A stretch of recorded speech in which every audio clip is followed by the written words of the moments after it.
Zo, nu ben we bij stap 12 van hoe let je die hoen bierreiding uit de koelkast bij. Nou, ik sta hier nog in de keuken.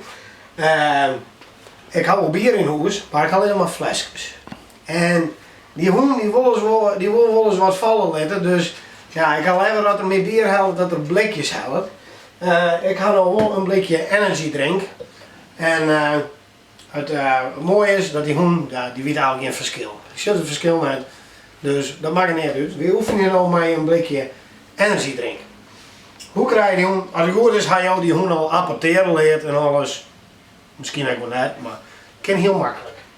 Dan hast dus wat lekkers voor de hoen.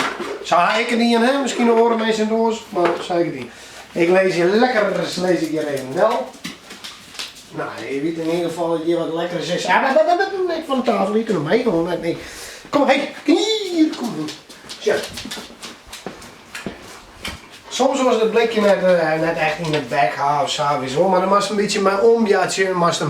Het moeilijkste is natuurlijk, er was hem belonen voordat er een blikje in zijn bek had.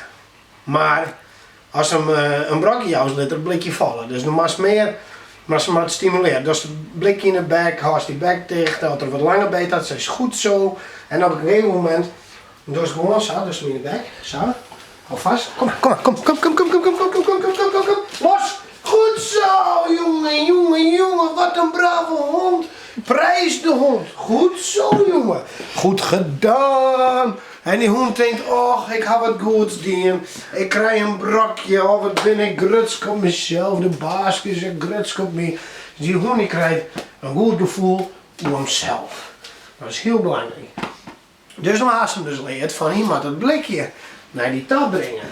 Maar ik zou zeggen, zo oefen je even een weekje. Je weet op een gegeven moment dat blikje mag naar de baas. En wat gebeurt er dan?